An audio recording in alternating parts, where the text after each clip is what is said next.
Hey everybody, so this is our video for attitude with connotation. If you've done everything for connotation, like I told you in the video, connotation will set up the legwork for everything else and will set you up for success for attitude shift, title, and theme. So let's go ahead and look at our poem. So for attitude, you're going to look at the tone and the mood. So we need to think about how does the writer speak, which is just another way of saying what is the tone. And then, of course, we need to talk about how does the author's attitude contribute to our overall understanding of the poem. So from this, I'm trying to get it switch over. Sorry about that. So the first thing we need to do is we should have went through and you should have highlighted negative connotations in red and positive connotation in green.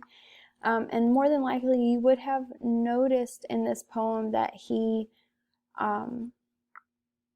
pretty much anytime he's talking about flowers, so every time he talks about flowers, he'll focus in on a positive thing about flowers, and then he puts a negative thing right behind it. So he's constantly going, well, here's positive things about flowers, but on the flip side, this is something bad.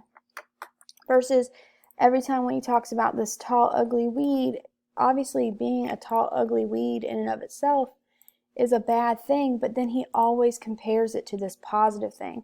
So you'll notice this positive, negative, negative, positive. So he's constantly taking this positive, what we would consider a positive trait, like with the flowers, and turning it into a negative feeling versus the negativity of being a weed, like that feeling of being alone. He always takes it through to a positive, like having broken through the surface of the stone.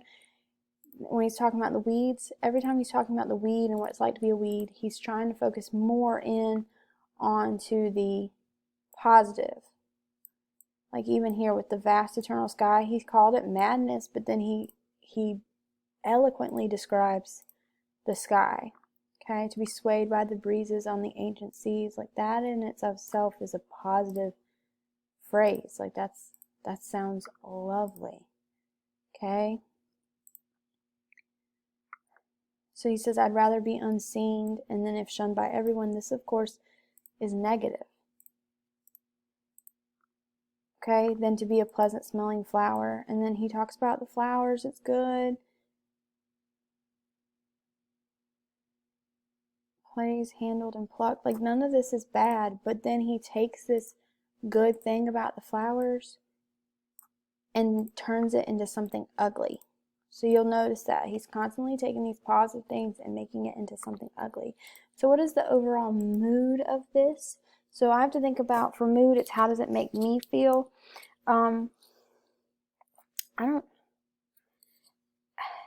This is a weird one because I understand how he feels. Like it might be easier if I look at the tone. The tone for this, I feel like is more of I feel like it's cynical and fiercely independent, like those two things together. So he's taking all these positive things that we think about the group and how the group works together and all these nice, lovely things about flowers, and then he turns them and makes them into ugliness. And that's what cynicalism is, where you see the world, you take all the beautiful things in the world and you find a way to make them ugly. And I feel like that's what he's doing.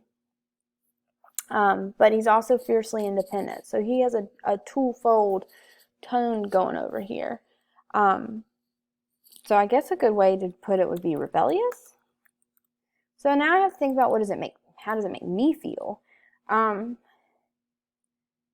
honestly, the poem kind of makes me feel alienated. And the reason why I say that is it makes me feel some type of way because I'm part of the group and he's saying that he doesn't want to be like me, if that makes sense.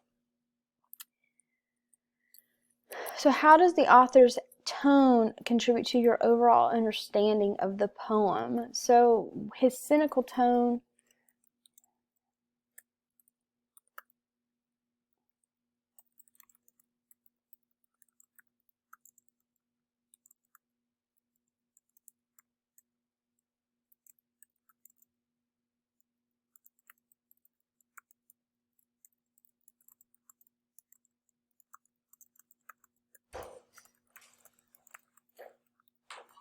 So I'm going to talk about how his rebellious and cynical tone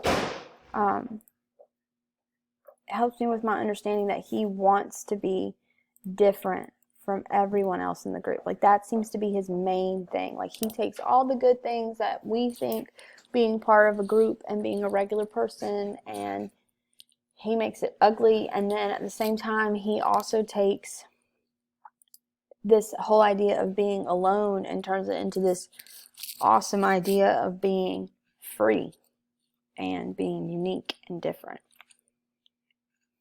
So attitude is kind of a loaded one, but if you can start noticing those positive and negative relationships and how those things work together, it becomes a lot easier. But you really have to put your legwork into connotation. Like, you really have to go pick out those negative and positive words in order to be able to do this, because you have to be able to figure out if the mood's overall negative or if the mood is overall positive. Same thing for the tone.